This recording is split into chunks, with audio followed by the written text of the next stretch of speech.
I'm about to make a video that I've been advised by a lot of people not to make. A lot of people feel that this video that I'm making it at a time that is wrong. A time when we should be letting a family mourn, and a time that we should be honoring the dead. The truth of the matter and the reason that I make this video now is that this is a political statement. A political statement in which we must let Africans understand that if you are an African, you will die with honor if you have honor. And if you are an African with no honor, you will die and be disrespected in dishonor by those who understand your dishonor. So today I say Morgan Tsvangirai is deceased, and I say good riddance. I hope he is tormented by the demons that he served against his own people.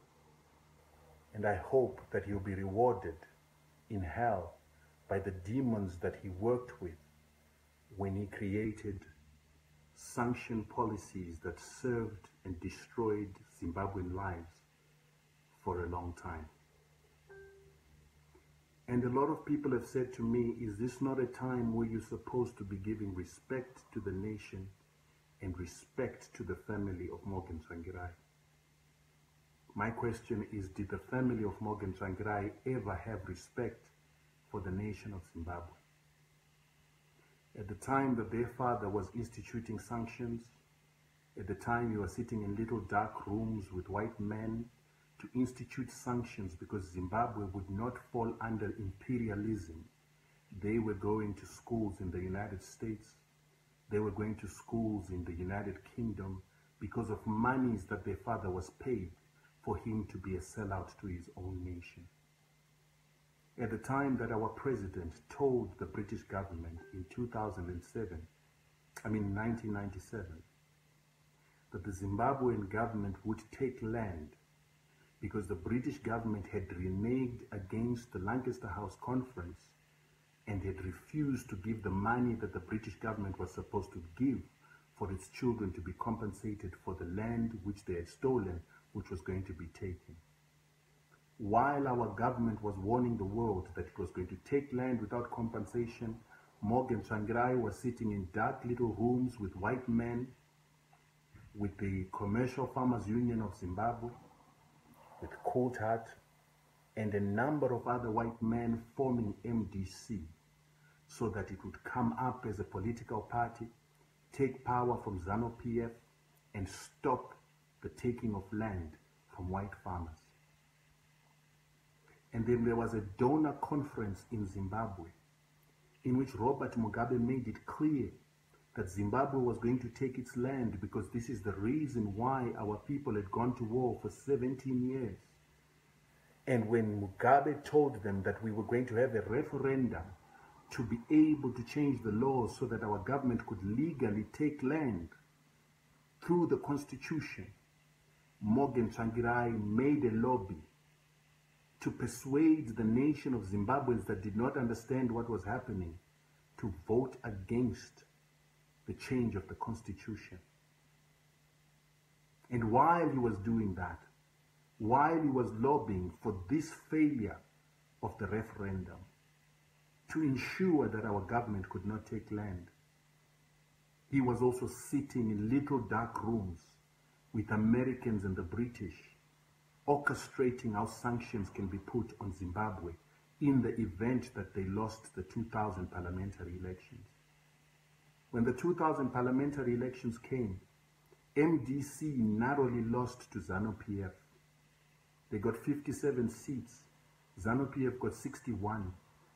And when that happened, they went and sat at a conference and orchestrated the drafting of documents in Inyanga for sanctions to be instituted by the Senate and Congress of the United States. And in 2001, the United States government passed the Zizera Act, which put sanctions upon Zimbabwe. Sanctions that were instituted because Zimbabwe had gone into Congo to stop the rebels that were being used by Western governments from removing Laurent Kabila. They also instituted these sanctions because Zimbabwe would dare take land from white people and give it to their people that had suffered. When these sanctions were instituted, MDC and their cabal continued to maintain that there were no sanctions in Zimbabwe.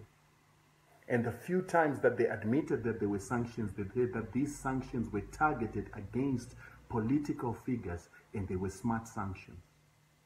What they did not tell people was that Zimbabwe had just been excluded from the monetary system of the world. It had just been isolated from the financial institutions of the world and was made so that it would not be able to trade with the rest of the world. This was an illegal act according to GATT regulations and according to the World Trade Organization regulations, but MDC under Morgan Tsvangirai allowed it to prevail, and they told their people that there was no sanctions. When their government ran out of money, when their government could no longer be able to put medicines in the hospitals, when their government could no longer be able to build roads, to fix its infrastructure, when it ran out of money because its debts were not cancelled, debts that were inherited from the Rhodesian government were not cancelled, they pretended like it was mismanagement that was causing Zimbabwe to fail. And as they said that it was mismanagement that was causing Zimbabwe to fail, they never allowed the sanctions to be removed so that the mismanagement they were talking about would bring Zimbabwe to its knees. But they needed the sanctions to bring Zimbabwe to its knees. With this lie, they continued hoping to win the 2008 elections. And when the 2008 elections came, they won, but the military would not let them rule because they understood that they were Western puppets. And when the military said to the rest of the world they were foreign puppets or Western puppets, no one believed the military. But when Morgan Tsvangirai went for the negotiations for power sharing in South Africa, he was caught on several occasions talking to his handler in the Council on Foreign Relations about how the negotiations were going. He was given advice by his handlers in the Council on Foreign Relations and those from the British and American governments, and then the leaders of SADC and other Southern African countries decided that he was not fit to be a leader, and that is the reason he never ascended to power. In 2012, this very same Morgan Tsvangirai was given a Legion of Honor medal by the French government. A medal that's only given to the military officials of the French government for bravery in war. A medal that was also given to men and women that have undertaken coups on the African continent in the 14 French colonies that still exist. A medal of honor that was given to Blaise Compaoré for killing Thomas Sankara. Morgan Tsvangirai was given that very same medal. Which war had he fought for the French? Which leader had he killed for the French? Which coup had he undertaken for the French for him to be given a Legion of Honor, an honor given to French legionnaires and soldiers of French interest? And during that time, from 2012 all the way to 2018, him and the MDC continued to lobby for the maintenance of sanctions upon the normal Zimbabwean, the maintenance of sanctions upon poor Zimbabweans. And at that time, he was being paid by imperial powers for his children to go to private school. He was being paid by imperial powers so that he could live a lavish lifestyle and live to his abundance while the majority of Zimbabweans were suffering.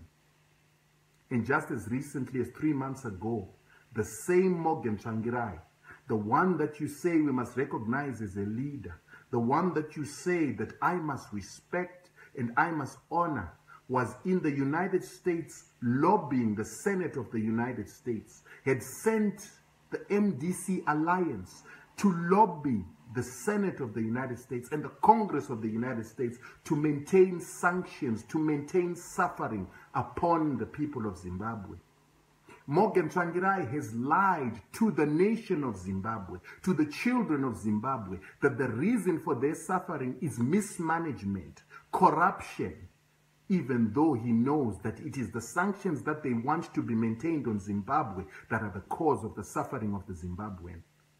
A majority of you are living in the diaspora. You can't even live in your own homes. Your parents can't look after themselves because of sanctions that were engineered by this man that you now want me to honor. This man is the reason why some of your brothers and sisters are prostituting themselves in South Africa, prostituting themselves in Botswana, and you want me to honor that man who made women of honor prostitutes, who made fathers into criminals, who made men unable to provide for their children because he was serving imperial interests.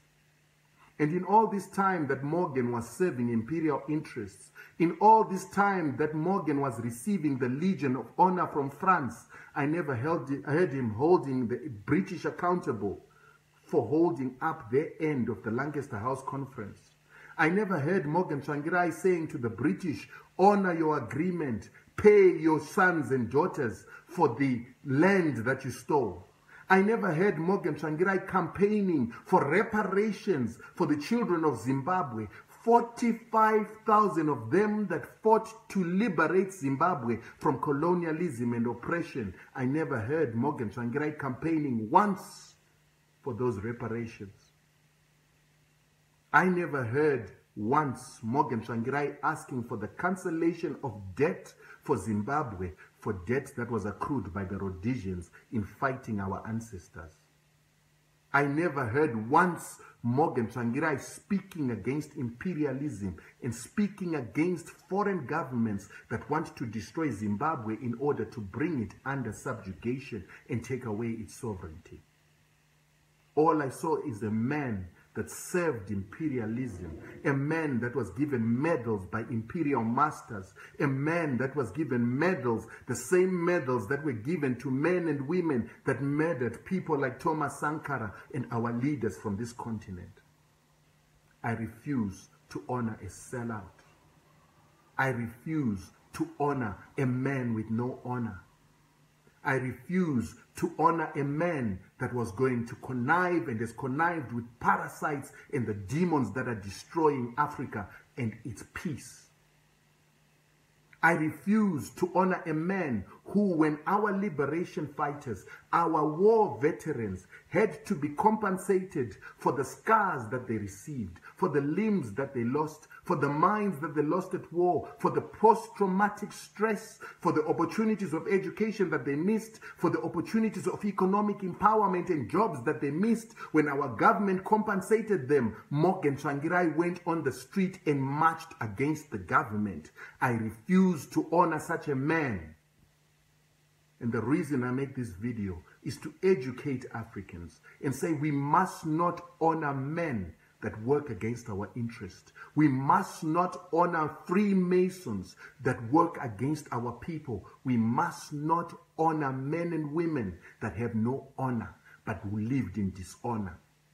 And I say Morgan Tsvangirai lived in dishonor. He dishonored his nation. He dishonored his people. And he honored money. He honored paper. He honored foreign universities for his children over us. His own family honored itself more than it honored the nation of Zimbabwe. Otherwise, they should have spoken to their father, not to serve imperial interests, but to serve the poor children, the poor women, the poor orphans, the poor widows, and the poor men and women who are the normal Zimbabwean that just only want peace in their land. I spit on the grave of Morgan Tsvangirai, and I hope that he does not rest in peace. I hope he stays in hell where those founding fathers of imperialism, those men who sat at the Berlin Conference, are sitting right now. Good night.